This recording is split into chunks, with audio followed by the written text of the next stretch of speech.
नमस्कार, F junction में आपका स्वागत है। मैं हूं डिम्पी कालरा। हमेशा की तरह पूरा आधा घंटा डेडिकेटेड है वादा बाजार के शेयर्स के लिए। आज के मेहमान सचिन टेकर है हमारे साथ, उनसे हम करेंगे जरा बातचीत और उनसे समझेंगे कि निफ्टी बैंक निफ्टी पे आप क्या करना चाहिए जब मार्केट में 18,000 के बाद से करीब 300, 350, 400 पॉइंट की गिरावट आ चुकी है निफ्टी पर, और बैंक निफ्टी के अंदर भी ठीक ठाक करेक्शन हुआ हो। आज थोड़ी लीडरशिप बैंक निफ्टी के पास ज़्यादा है और बार बार हर निशान की तरफ लौट रहा है। एक्सेस, कोटक, ये कुछ दो बैंक ऐसे हैं जो कि आज बाजार की काफ़ी हेल्प कर रहे हैं, बैंक निफ्टी की स्पेशली हेल्प कर रहे हैं। खैर, बैंक निफ्टी इस समय अपनी स्क्रीन पर देख पा रहे होगे 300 अंकों की बढ़त के साथ करीब 0.25% ये शेयर इंडेक्स ऊपर आ चुका है।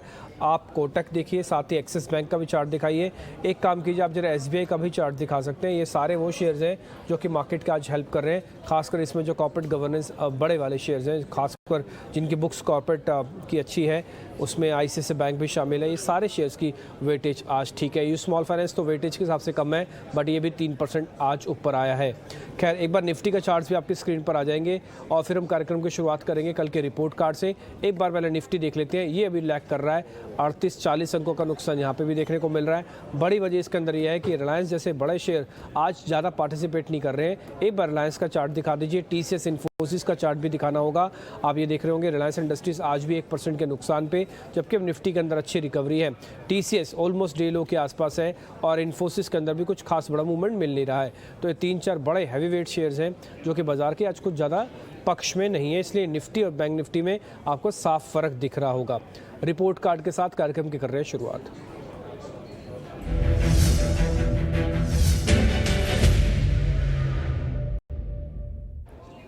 राहुल शर्मा कल के हमारे मेहमान थे जेएम फाइनेंशियल से। वो कह रहे थे कि सेल पे आप ध्यान रखें, यहाँ पे आपको पैसे बन सकते हैं। 2 से 2.5% का रिटर्न वहाँ पे आया। वोल्टास भी उनकी लिस्ट में था। कल की अच्छी क्लोजिंग, आज की अच्छी ओपनिंग हुई तो करीब 2% आपके अकाउंट में आया होगा। और साथ ही साथ कोल इंडिया पे भी उनके रिकमेंडेशन पॉजिटिव थी और 1% का गेन यहाँ पर भी है। कुल मिला के 5 से 6 डिस्कस हमने किए होंगे शेयर्स, उसमें से 3 शेयर्स का रिपोर्ट कार्ड आपके सामने है। और जो शेयर्स नहीं दिखाए, या तो उनका टारगेट नहीं लगा या तो उनका स्टॉप लॉस नहीं लगा और वो सौदे जस के तस अभी चल ही रहे होंगे। तो ये सारे के सारे ट्रेड हम आपके स्क्रीन पर लेके आ रहे हैं। खैर, आगे बढ़ते हैं। अब जरा निफ्टी बैंक निफ्टी का एक व्यू पॉइंट देख लेते हैं, उसका डाटा क्या कहता है। फिर सचिन उत्तेकर हमको ये बताने वाले हैं कि आज हमको निफ्टी बैंक निफ्टी पे करना क्या है। 3-3.5% का आज बिल्डअप है निफ्टी पर। 17,700 के ऊपर आज हमारा रिस्क इंडिकेटर है। कल 17,800 के ऊपर हमारा रिस्क इंडिकेटर था और परसों 18,000 के ऊपर रिस्क इंडिकेटर था। तो पिछले 3 दिन में मार्केट ने भले ही अपनी गति को खोया है, लेकिन जो बेस है उसमें से अपने लास्ट बेस यानी कि 17,700 को अभी भी मेंटेन करे हुए, इसको छोड़ा नहीं है। दूसरी इंपॉर्टेंट बात, अब आते हैं रेजिस्टेंस पे। मार्केट रेजिस्टेंस कहाँ पे देखेगा?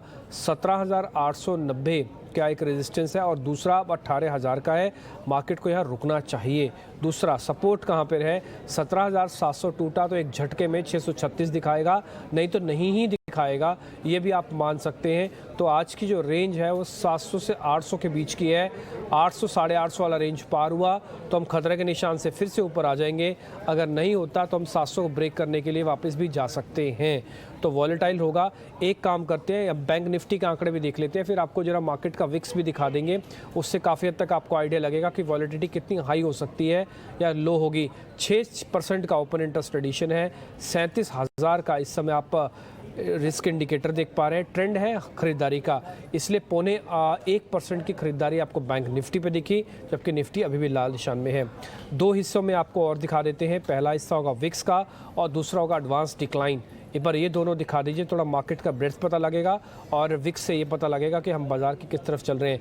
मार्केट के कंटेरिन होता है टिपिकली विक्स। जब जब विक्स टूटे, बाजार अपने बॉटम को रिवर्स करता है, यानी कि जहाँ पे वो खड़ा होता है उसको रिवर्स करता है जब जब विक्स टूटेगा। और विक्स करीब की जो कंफर्टेबल जोन है, उसी कंफर्टेबल जोन में अभी भी ट्रेड कर रहा है, जो कि है 17 से लेके करीब 20 के ऊपर चिंता होती है, 17 के नीचे भी चिंता होती है। फिलहाल उसी रेंज में है। एडवांस डिक्लाइन भी आज बाजार के फेवर में ही है। आप सिर्फ एनएससी का भी डाटा चेक करेंगे ना तो ऑलमोस्ट डबल है, यानी कि हर एक शेयर के मुकाबले 2 शेयर आज हरे निशान में है। कुल मिला के सारा डाटा हमने आपकी स्क्रीन पर रख दिया। अब करना क्या है ये आपको बताएंगे आज के मेहमान सचिन। सचिन, बहुत बहुत शुक्रिया, थैंक यू वेरी मच आज समय देने के लिए। एक बार निफ्टी पे आपका आउटलुक चाहिए, अभी क्या करना चाहिए जब हम 18,000 से ऑलमोस्ट 350 पॉइंट नीचे हों? Good afternoon Dimpi ji. And जिस तरीके से मार्केट प्लेस है, अगर आपको याद होगा मंगलवार के सेशन में ही हमने थोड़ा सा वीकनेस नज़र आ रहा था, ये डिनोट किया था। एंड जिस तरीके से स्ट्रक्चर था, लगभग एक्सपेक्टेशन एक करेक्टिव एक्शन की ही थी, एक पुल बैक एक्शन की ही थी। एंड 17,780 का मुझे याद है मैंने एक लक्ष्य दिया था, वो पर्टिकुलर लक्ष्य ऑलमोस्ट हासिल हो चुका है। एंड वहीं से कहीं जाकर थोड़ी सी एक रिन्यूड बाइंग आ रही है, तो मुझे लग रहा है काफ़ी इंटरेस्टिंग जंक्चर पे है मार्केट वापस। एंड यहाँ से वापस रीडिप्लॉय करने चाहिए आपको लॉन्ग्स। सो क्लियरली अगर हम आज का डेटा देखें तो मैं भी काफ़ी सहमत हूँ आपसे कि 17,720 मुझे लगता है आज के लिए काफ़ी इंपॉर्टेंट लेवल हो सकता है। यहाँ से अगर ये पर्टिकुलर लेवल टूट जाता है तो थोड़ी सी अनवाइंडिंग प्रेशर की वजह से एक्सपायरी 17,700 के नीचे आ सकती है। बट जिस तरीके से इसके इंडिकेटर्स है, जिस तरीके से फिलहाल डेटा शेप अप हो रहा है, मुझे लग रहा है प्रोबेबिलिटी यही है कि 17,800 से लेके 780 के आसपास कहीं जाकर हम एक स्विंग देखें। तो मुझे लग रहा है यहाँ पर अगर डिक्लाइन आते हैं तो 17,720 के स्टॉप लॉस के साथ लॉन्ग डिप्लॉय करनी चाहिए। इंट्राडे का टारगेट होगा अराउंड 17,820 का।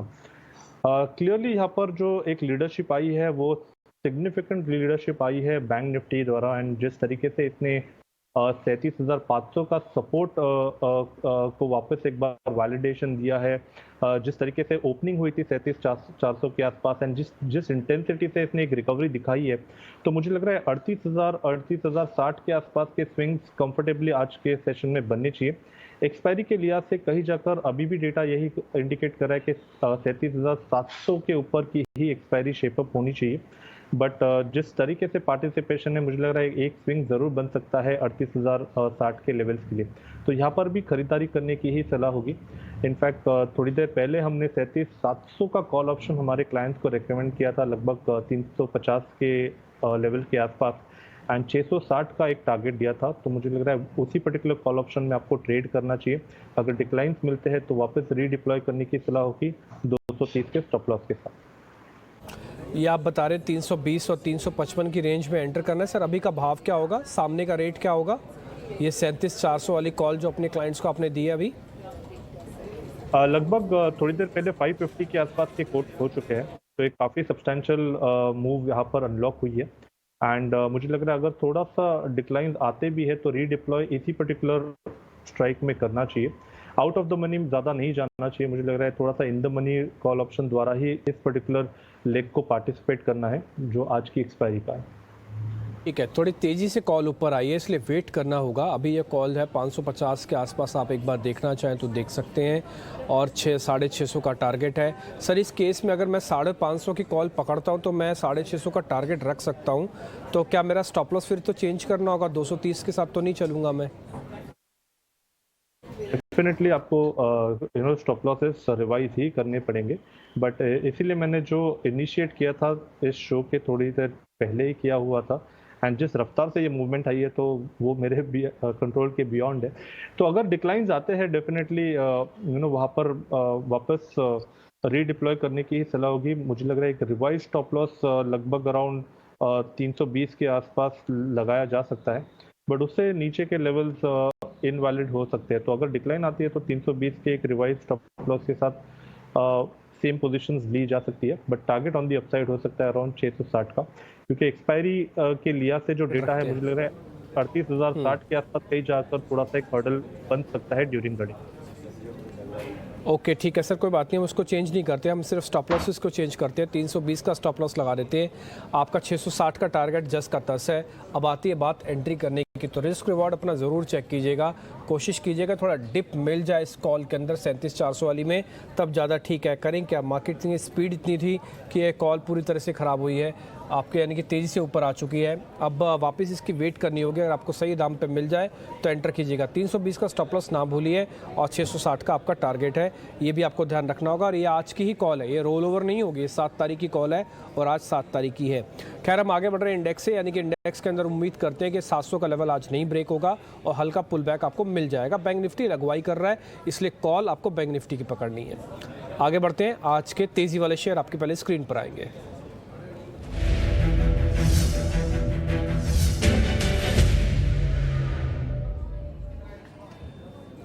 डीएलएफ रियल एस्टेट का इंडेक्स आज सुबह से ही ठीक चल रहा था, उसमें डीएलएफ का अच्छा पार्टिसिपेशन है 1.5% ऊपर।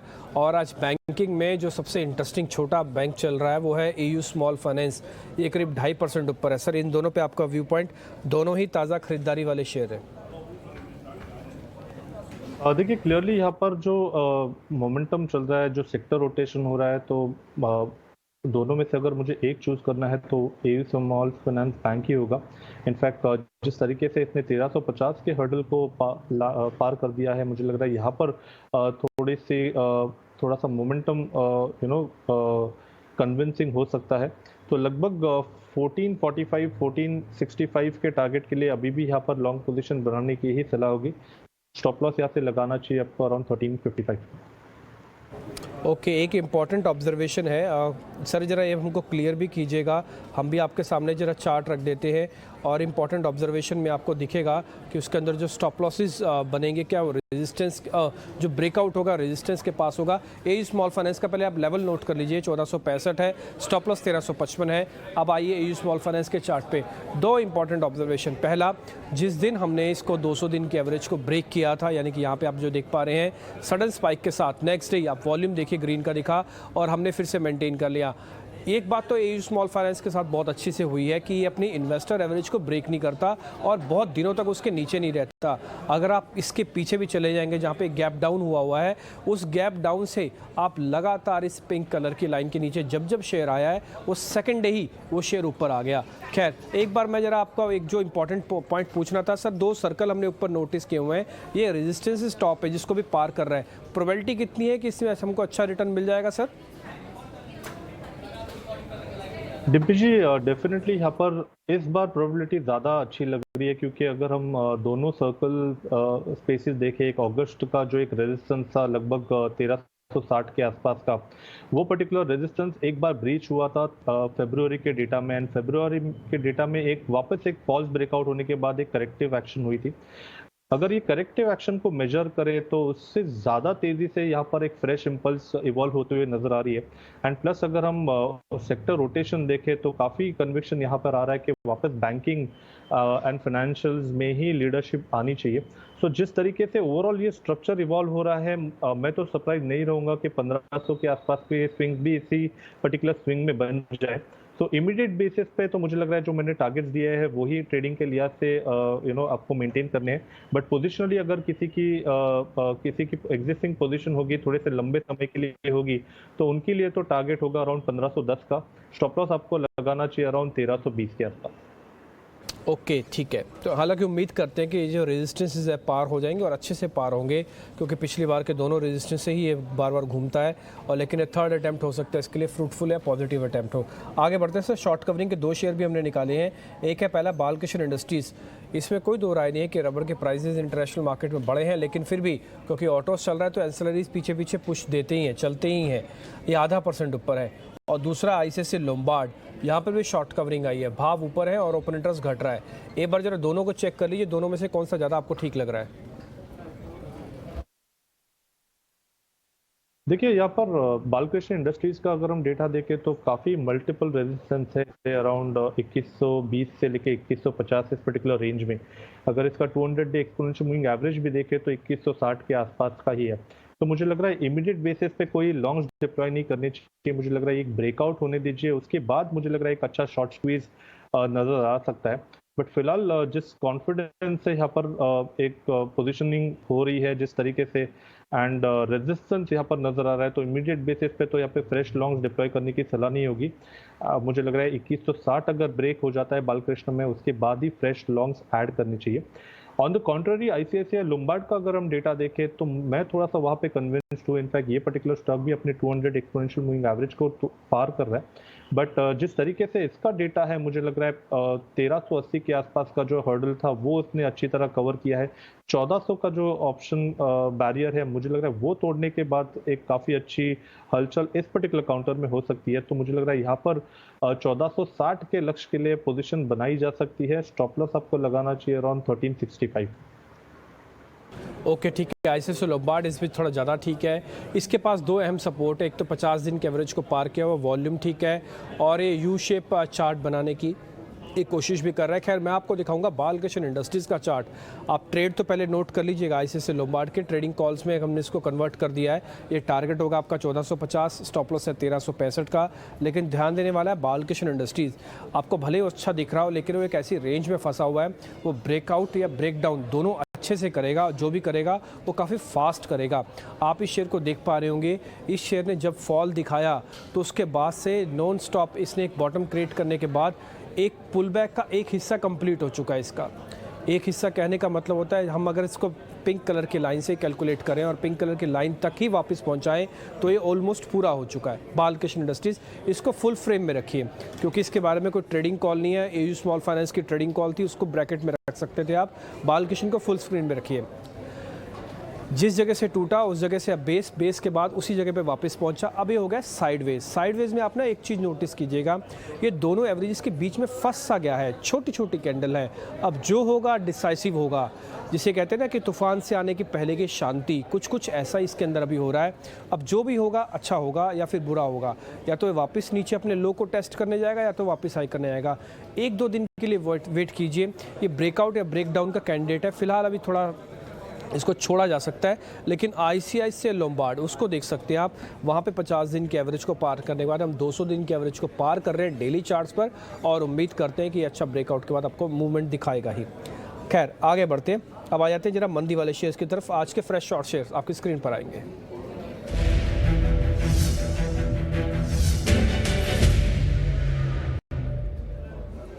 हिंडाल्को और विप्रो, सर कल मेटल शेयर काफ़ी अच्छे चल रहे थे, वेदांता चला, टाटा स्टील चला, नाल्को चला।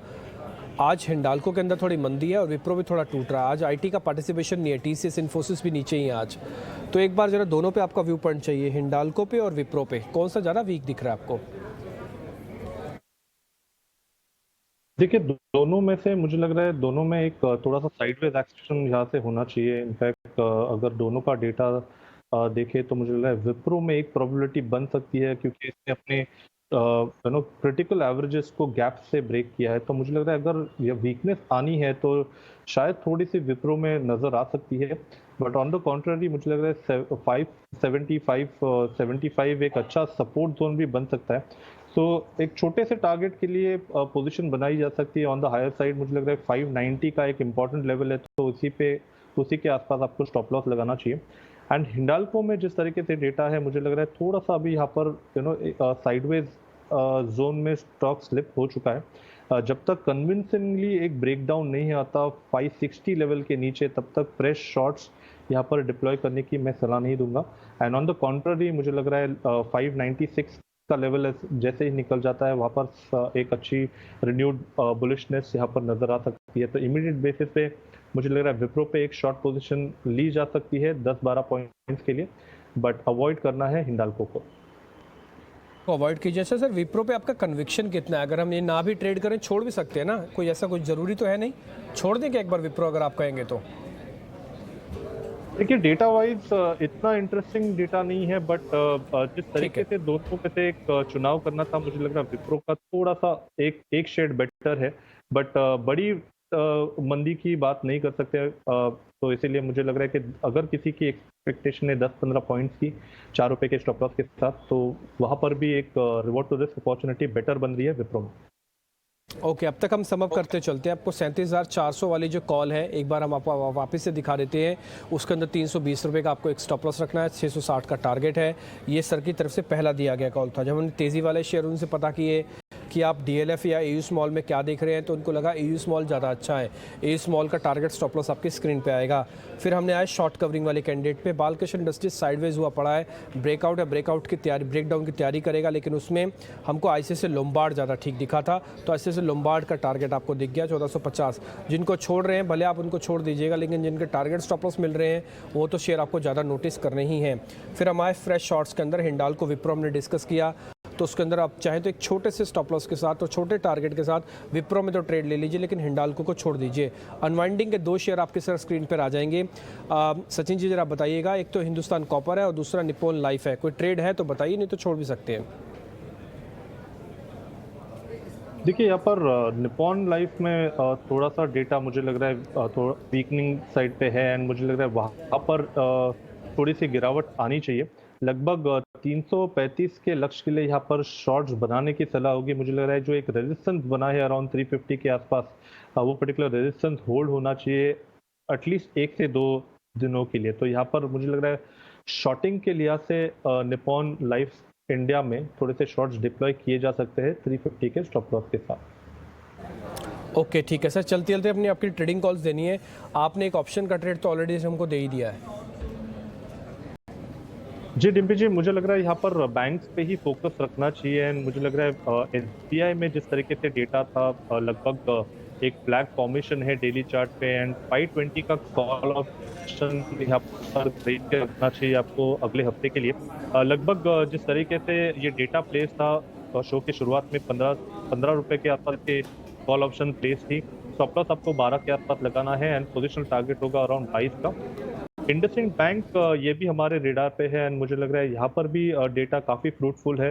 1000 के कॉल में अगर अनवाइंडिंग हो जाती है तो काफ़ी बड़ा मोमेंटम इस पर्टिकुलर स्टॉक में नजर आ सकता है अगले कुछ दिनों में। तो यहाँ पर भी खरीदारी करनी है फ्यूचर्स में 860 के स्टॉप लॉस के साथ 1030 के पोजिशनल टारगेट के लिए। ओके ठीक है, इंडसइंड बैंक हालांकि हमारी लिस्ट में भी था, हमने तेज़ी वाले शेयर्स में निकाल ही रखा था। आइए 1000 इस बार पार करेगा तो कम से कम 30 रुपये पर और भी जोड़ेगा, इसको बोनस भी आप कह सकते हैं 1000 पार करने का मिलेगा इस शेयर से आपको। 960 एक स्टॉप लॉस रखिएगा, अब इसके नीचे का तो फिर से कन्विक्शन लूज हो जाएगी कि 1000 टूटेगा या नहीं टूटेगा।